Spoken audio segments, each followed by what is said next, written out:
Hey, good afternoon. Trader Tim here from eMiniMind.com, and it's August 12th. We're doing a trade recap.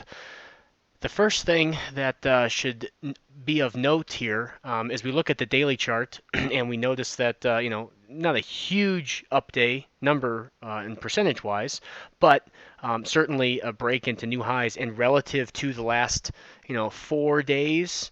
Today's range was considerably larger at 26 points here in the ES, but then look at where we closed on the breadth and the advanced decline line.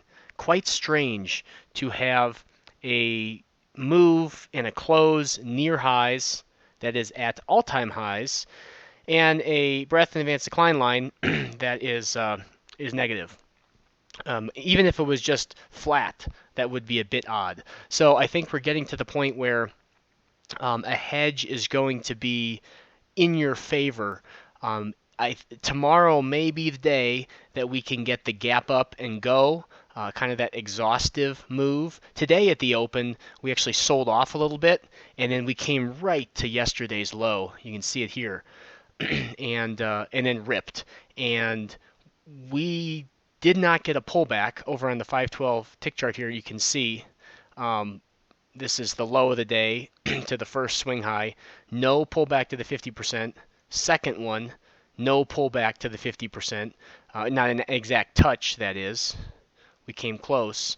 You really had to, wait till like the third one, which would have been drawn. You could either draw it like this or like this to get that touch. And by that point, we were already coming up. This horizontal gray line up here was the high of the day at the time.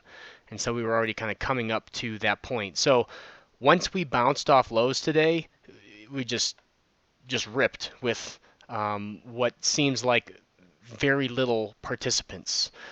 So tomorrow could likely be the day where we get that gap and go. You'll notice if I back out a little bit here on the daily chart, our 44.62 that we've been talking about for the last couple of weeks, that's the negative 23% target, is right there.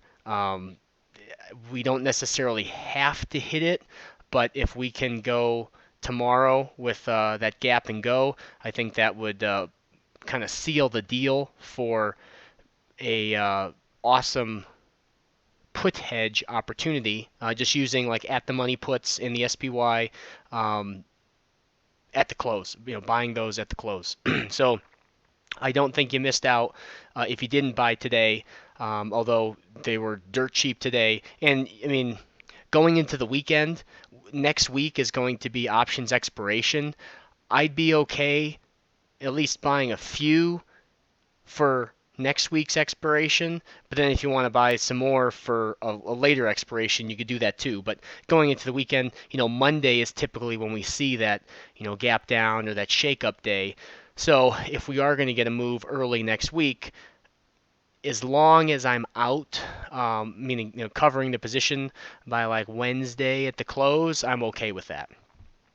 But if the market keeps going down and then we run into expiration, then you run out of time. So it can be helpful to buy some in the front month on the monthly, and then if you want to go out a little bit further. I know I don't talk a ton about the kind of the swing trading stuff here and the put hedging, but we have talked a little bit about it in the past. So I just wanted to keep everyone in the loop that now would be a time to at least start thinking about a little bit of a hedge. See how far we're off of this uptrend line. If we can take this current trend line that we're in on the daily chart like this, it's about a 45-degree angle, and kind of go more vertical, then we should be in good shape to at least get another short-term pullback like this. If I go out to the monthly chart, I mean, just take a look at last April. We were trading down around 2,200 in the ES. We are now up at 4,400, we'll call it. So we've basically doubled our ES price here. So I'm not out there looking for tops and trying to only go counter trend, but your retirement accounts, brokerage accounts, any money that you have invested in the stock market over the last year has probably gone gangbusters like you've never seen before. And so rather than trying to, you know, sell out of your position and then buy it back lower, that's why the puts come into place as a hedge, just like a hedge fund would do, keeping that long-term position so you can still reap the benefits of dividends and all that, long, slow, boring stuff, but capitalize on these short-term moves down, ideally more, or at least some of the money that is temporarily lost, using air quotes, in your unrealized gains. So that's enough on the put stuff. Let's go into the daily chart today. The morning, like I said, we opened up and we actually traded lower off the open. And there was a bit of a pullback right off the first halfway back here. And let me switch charts. Oh, before I do this daily stuff, I also wanted to mention Apple having a nice triangle here, and right at the apex today, getting the breakout. So definitely a good one to be having your eye on. Anytime you see this pattern of tightening, we see this intraday. That's why I wanted to bring it up, where you have lower high and then a higher low and then a lower high and a higher low, and you get tighter and tighter and tighter. When you get to this point right here, the apex, you're looking for a break and a breakout, typically in the direction that you were going before the consolidation. So an up move, consolidation, and then a push up. That's why, if you look at some of these individual stocks, Tesla as well, looking poised to break out, I think we could get like a final push up in the broader market here, looking at the NASDAQ to break out, the S&P to go a little bit higher, and then see a bit of a retraction. So as we come to the intraday chart, like I said, this morning we actually opened and moved lower. The first halfway back held, it's short. Now the second one right here, we ended up getting a low ticket lows right here at 654 my time, or Pacific time actually. And then we rallied, but notice how we only pierced the 61.8 by not even a tick. It was 35 and change, 35.34 was the 61.8, and we went to 35.50. So I like to see a break of 2 ticks to make it a definitive break. And so, passing on this as a long is what you want to do there, because we really didn't break the 61.8 by enough. I've actually been talking with a couple of traders who have even gone out even further and bumped that up to like 65%. Not really a fib number, but just to give it a little bit more of a confirmation break. And so I did not take the long there. The short did roll over nicely though, and then from there you could either trail the swing high. You could trail the 61.8, and then we rolled over again. You could also use the next 50% in the trend. That one traded cleanly. It went like 2.5 points from the 50%, but it traded a nice clean touch, rolled over, broke the swing low, so at the very least you could draw the next 61.8 and trail your stop down.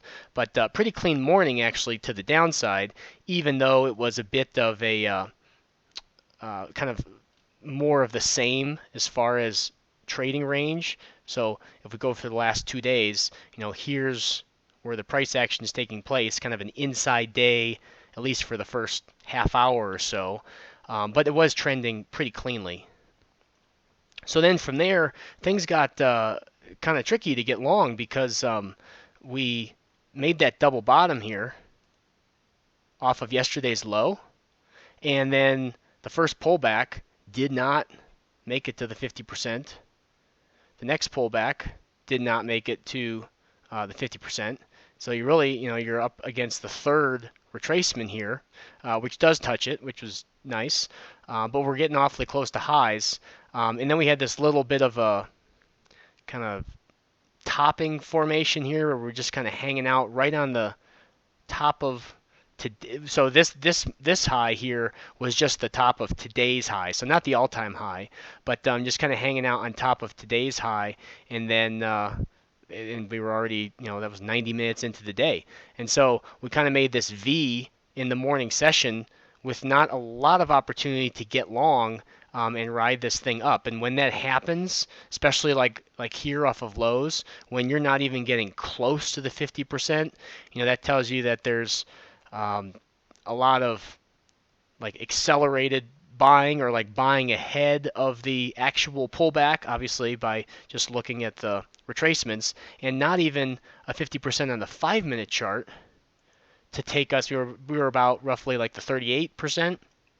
And so when we don't even pull back enough to hit the 50, you have a lot fewer participants in the move higher, and just not that many people interested in selling. And the breadth and advanced decline line sort of a little bit obscure in that we were negative.